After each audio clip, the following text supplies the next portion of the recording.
Dr. Fogarty, we are back for part 2. Thanks for having me. Thanks for being here. So last time we talked a lot about equipment and how to set up shots for videos and how to do just basic film work. And I wanted to follow that up with another talk about editing, because that seems to be another area where trainers are starting to work with video more, starting to post more videos, starting to send videos to clients. And I'm getting some editing questions about how to edit different features into their videos. So I wanted to talk to you about that today.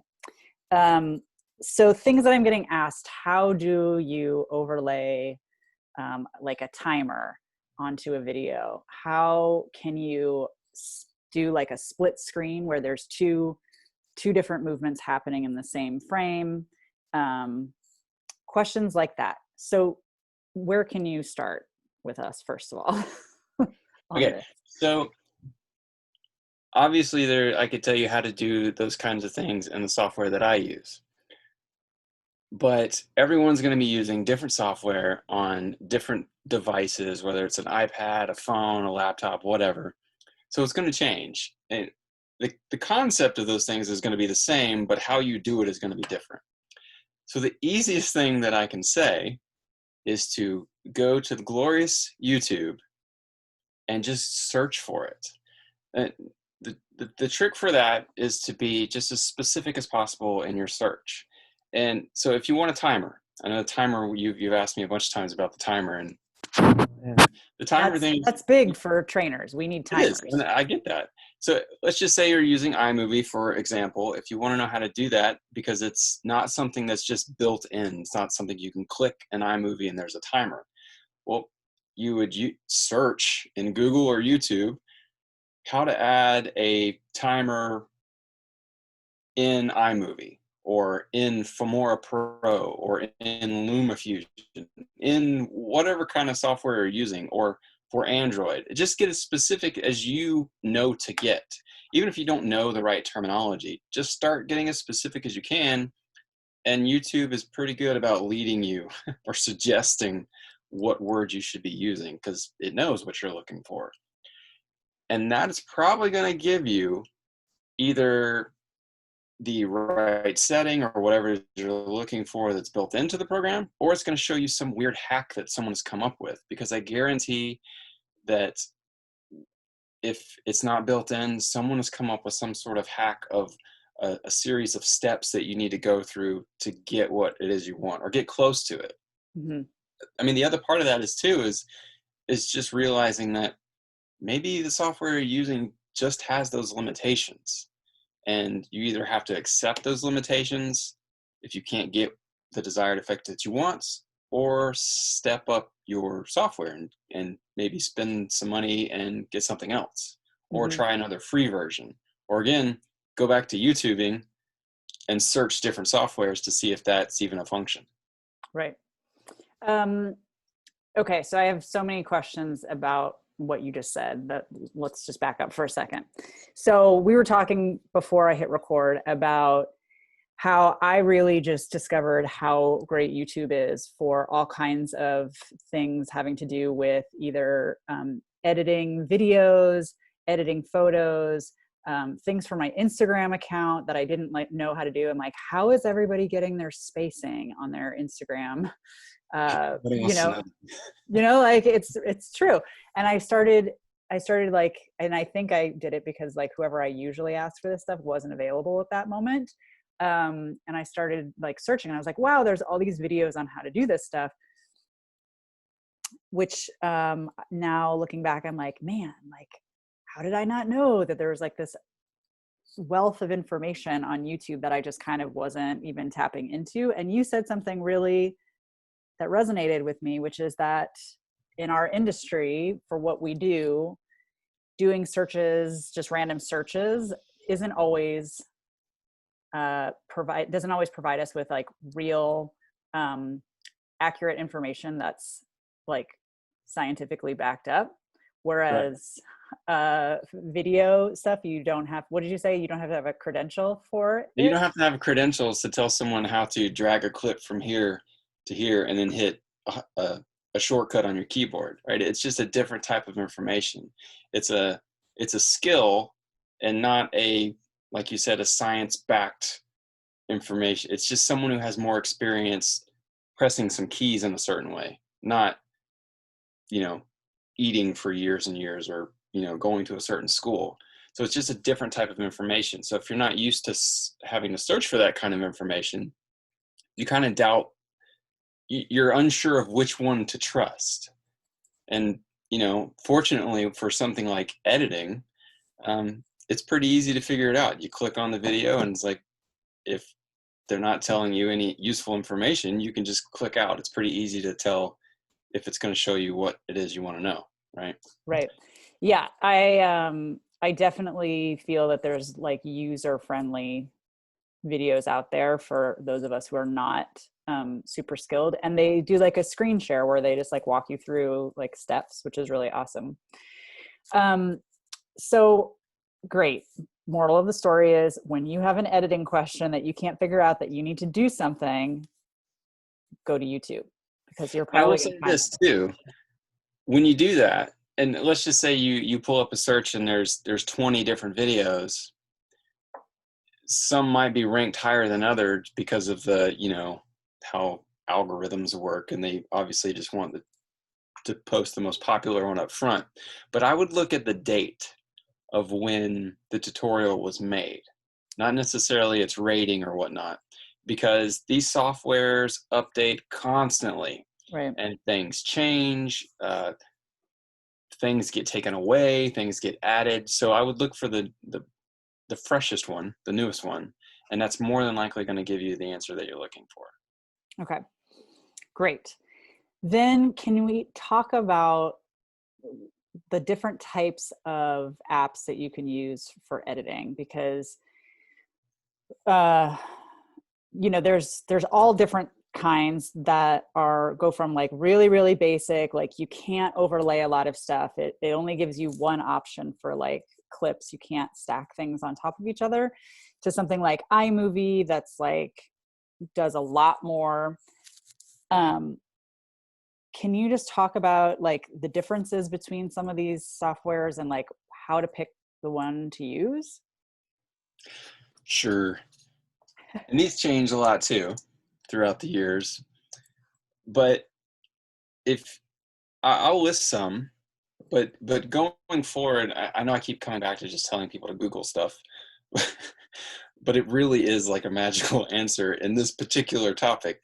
You know, if you're unsure if whether or not you're using something that's good, you can just do a simple search of top editing softwares for Android, top editing softwares for Apple, and see what those, it'll give you like, you know, 10 things to choose from, and then you can just do some quick research on those things and find out which one you want to try.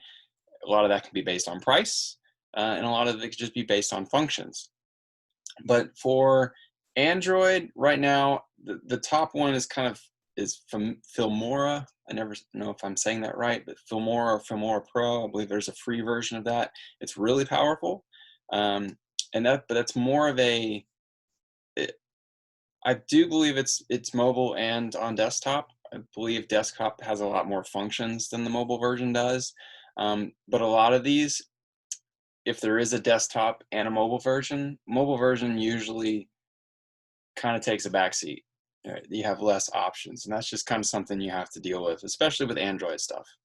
Now with Apple, I always say iMovie just simply because it's free and it's built into every Apple device that you get in some Right. way or another. And there's a great catalog just in your little help bar on your computer for iMovie. They just build it right in. And then, of course, there's a ton of tutorials for iMovie. Um, Another great one, if you want more options of things you can do and it's more powerful, would be LumaFusion. And that's for Apple. And that's pretty much just mobile, but man, it is super, super cool. It's like $30. Mm-hmm. that's not a lot of money to spend for a really, really cool editing software. And it's pretty easy to understand. You can layer things. And what makes that better than iMovie? So I'll come at this from a professional video editor. And the software that I use is Final Cut Pro, which is like it's The the big pro shebang. version. Yeah, it's it's pro version. It's Apple's pro version of, what you would use to make movies in Hollywood and all that stuff. LumaFusion is built on that same type of platform. So the way that it's laid out, the way that you can level clips, just the way that you look at it, it's easier to understand for me anyway. So if you're an Apple-minded person, we all know how that goes, right? You got your Right. Apple people and you got your Android people. Don't understand you Android people, but that's okay. We still love you.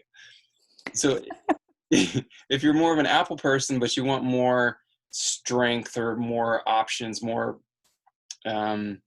little things that you can tweak, like text and size of things, image on image, that kind of thing, it's laid out pretty good in LumaFusion, and you can do that on your phone, which is pretty dang cool, because in iMovie, just like some of those Android apps, you lose a lot of functionality when you start doing things on a phone, which I think kind of sucks, right? Mm-hmm. So it's almost like it makes your phone really great for quick little video clips, but not for like a full production like you would want to send to a client. Whereas you use something like LumaFusion, you do have full functionality. So you can have picture on picture. You can even add sort of a version of a timer, I believe. I'd have to Google that, but I think there's a cool little hack for that, I think. See, even Andy has to Google the I answers do. sometimes. Right? And you know what I do? I even though I buy editing courses and learn how to do all sorts of stuff all the time, the thing I do most is I YouTube stuff. I have an idea of what I would like to accomplish and I can't figure it out. I just go to YouTube. And the hardest thing for me right now is just knowing what to type. Because at this point, it's not to brag, but I mean, I know what I'm doing and I know terms. But if you're just trying to like get the words out of visually something you want to create, you don't really know what the technical term to type is. That's when you start finding people who've just come up with hacks. And so terminology is hard for me these days, but We're probably not there yet, the rest of us. yeah, LumaFusion, just get it. Spend $30, great. And can you use LumaFusion on your desktop too, or is it just mobile? I think it's just mobile. I'd honestly have to look at that, but again, that's a Google search away. Okay, cool. So I have used VideoShop before. A lot of people have, I know trainers use VideoShop. It's very basic. I think it's $3 or $5 or something in the App Store. Can you explain, we talked about this too before the call, the difference between something like VideoShop that only gives you like one line to work with, like one line for your editing, versus something like these other apps you're talking about where you can stack more videos or things over top? It's about really what the app is designed for, right? So it's all designed for editing, but is something like VideoShop, it's really just to make some quick clips, right? It's not like a professional suite of things, and not like all these apps like LumaFusion is considered professional. But if you want to up the quality of what you have, you kind of have to get something that's going to give you more options than what you're using, right? I don't know if I said that right, but it's, if they have limitations, they're there because that's as far as they want to build that app. So if you want to make videos that have more options for stuff that you can do with them, then you're just going to have to upgrade what you're using. There's not necessarily anything wrong with those things. It's just how it is, right? It's more of a, not to think of it as a consumer version and a pro version, but that's a great way to look at it. It's just the level of where it's at. Yeah. Right. And for some people who are watching, they might not be doing a lot of video editing. Basically, what we're talking about is something like Video Shop allows you to overlay voice, music, fades.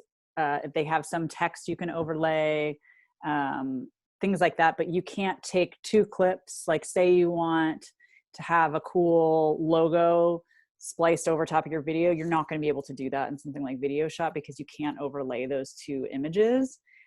You'd have to go to a different kind of software that allows you to overlay clips, images, things like that.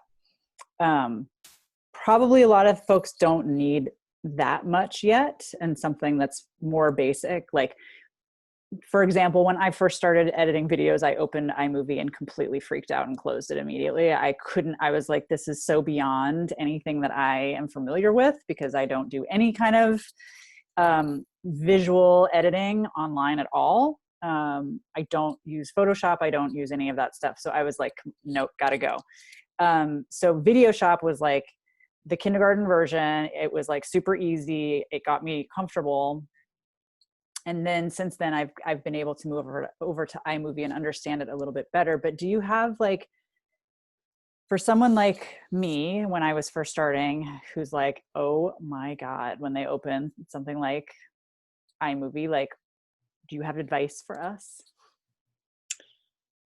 Yes. So it's going to sound familiar. Go to YouTube. No, if you are not accustomed to doing creative stuff, whereas you're using Photoshop or any kind of sort of photo editing things, all of these, they're kind of built on the same kind of aspects of how they function. So if you have no idea how any of that works, opening up a video editing software is going to be like, Right. You have no idea what to do, especially if it's a really ugly design software. That's a different topic. But it's very confusing. So the best thing to do, and I'll just say iMovie again, just because it's easy for me to say, just look up some videos on iMovie, some more tutorials, and just see what people are doing. It doesn't matter if you even know what to type. You can just go and click iMovie tutorial, and just going in and watching someone do some stuff will kind of give you a good idea of, okay, well, when I import a video clip, or where do I even get my video clips? It's going to show you where that little section is, or it's going to show you how they can just drag and drop things. And it'll just get your mind, hopefully it'll get your mind starting to understand how you use that app, or different things the app is even capable of. Do you have to click on a button to import a clip to bring it down here on a timeline? What is a timeline? What do they keep saying timeline? Terminology, just using the app, watching someone do that. A lot of these apps, they're complicated, they look complicated, but they're really not that complicated. They all kind of function the same way. Mm-hmm. And that'll let you see, okay, I like this app. I think I'll stick with this. Or you might think, you know what? I hate this. Let me look at this other app and see if it makes any more sense to me. Mm-hmm. I mean, there's no right or wrong editing software. It really depends on, does it do what you want it to do, or close to it, and do you enjoy using it, or are you at least comfortable with trying to learn how to use it? Yep. Yeah. That's a really good point. When I started using ScreenFlow, which is a software that records like your desktop, basically, I was like, oh God, I don't know how to use this. But I actually like blocked time off of my schedule to just sit down and watch their like video tutorials. And I just started I just went through all of them and just watched these like 3-4 minute videos. And I was like, okay. More or less understand the idea. And then I know where to go reference things, or like, if I can't figure out something, I go back to those videos. So that's a really good point. I forgot about that iMovie, for example, has a ton of those. And think about just the basic things that you need to do. Because I know you can sit down and watch like 10 tutorials and be like, okay, I have no idea what I just watched, because you're not really sitting down with this thought of, well, what it is do I need to do, right? You don't have to learn how to use the entire software. There's a few things you really need to do in a video. You need to get what you filmed onto the little strip for you to edit. So how do you import videos? How do you import clips? Right, how do you import your clips? How do you play with your sound? Because you're probably going to either have to lower it or raise it. Or put a voiceover. Or put a voiceover. So how do you do that? And how do you add some text, a title, which, you know, Or that's your pretty logo. basic stuff. Yeah, a logo. That's some pretty basic things that you want to achieve in your video. Focus on trying to learn those things as you're watching the videos. And if you got to go through and watch these things a couple times and just learn what that one next thing is. So first you need to learn how to import your clip. Cool. Once you learn that, then go back and watch them again, figure out how you add your logo or something like that. That's like the best way I could say to approach it, you know. Or you can also find things on sites like Skillshare, where people are just teaching little courses that you can go through in a few hours, and you know, they're like $6 or something, where it's like iMovie beginner to pro, which it's never to pro. It's like from beginner to beginner, but Know it'll a teach little you bit those more important beginner. things. Yeah. You know, Okay, those kinds of things are really designed for people who have never done it before. So they'll teach you those basic things, importing and that kind of stuff. and do you think that it's like, for most of us, that it would be easier to edit on a mobile device like an iPad or an iPhone or an Android versus a desktop? Like, do you think there's any benefit to doing it on a desktop versus mobile for what the kind of stuff we're shooting? Especially Um, since we all shoot with, I would say 90% of us shoot with our phones, and then there's 10% of people who use GoPro. ooh, Right? God bless you, people. Um, that's kind of hard to say. You know, I think that really depends on your level of, well, first your level of equipment, right? Your level of time that you have to put into this, and whether or not what are you knowledgeable to do that, right? So if you're trying to move your stuff over from mobile to desktop or laptop, whatever, do you feel comfortable doing that? Great. You know, a lot of these softwares that we talked about, there's more functionality in a desktop version than there is in a mobile version.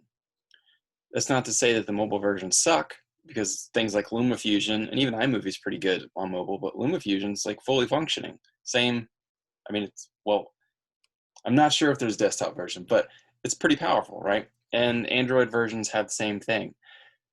So it really just depends on what you want to do and what you're comfortable with. I would say start with whatever you can learn the best on. There's no, for me personally, I don't think it's great to try to learn so many new things at once when you're trying to do something, especially when you're trying to do something that's related to your business, right? Because not only is this just related to your business, but this stuff that we're talking about is going to an end user, right? It's not for trainers. This is for clients. Mm-hmm. And it's got to look good and be professional enough that they can look at it, understand it, and get the results that you're trying to give them, or hopefully that they want to get. And that's a really important thing to consider in all video stuff, or in all things that you're putting out. If you're putting out something that's going to a customer, is it serving that customer in the way that not only that you want it to, but the way that they feel that it should? And that's very, very important. So if you can do that, then I say do these things however you want to. Um, Mobile is fun. I actually edit on both. Work stuff for GMV, obviously I'm using Right. desktop, and you know, fully functioning, all the bells and whistles. But a lot of times I film clips all the time on my phone, and I will just sit on the couch and edit stuff on my phone just for the fun of it. Mhm. Because, but I'm an editor, so I like that kind of thing. But that's a great way to practice. So, but to answer your question, it really depends on you. Yeah. And how come you don't aren't a fan of GoPro? Because it's a pain in the ass. That's why. Um, I don't know. If I make videos, so I have better camera equipment to use. GoPros are super, super powerful, super easy to use. But from a filmmaker standpoint, GoPro footage looks like GoPro footage, Hmm. period. It doesn't matter how you edit it, how you adjust things. I can always look at something and go, that's GoPro footage. And and this is a personal thing, I just don't like the way GoPro footage looks. But if that is what you have to film with, and it's better than your phone quality wise, and you can edit something that doesn't take you a million years and you can put out better quality video, then I say use GoPro. Hmm. Great. Yeah, I mean, for our purposes, it doesn't really, like, we're not going for, you know, a different like the GoPro quality for what we're trying to do is, I think, fine. I don't think there's you know, too many people who would notice. Even I know, I mean, I notice a difference with GoPro quality, and mostly that it's a nicer quality than a lot of people have their phones set to for social media. But I think for filming like exercise tutorials or things like that, I think it's fine. I just don't like that it adds, like, it feels like an additional step because GoPro is like outside of the phone, computer, and I have all Apple products, so it just feels like an Well, outsider.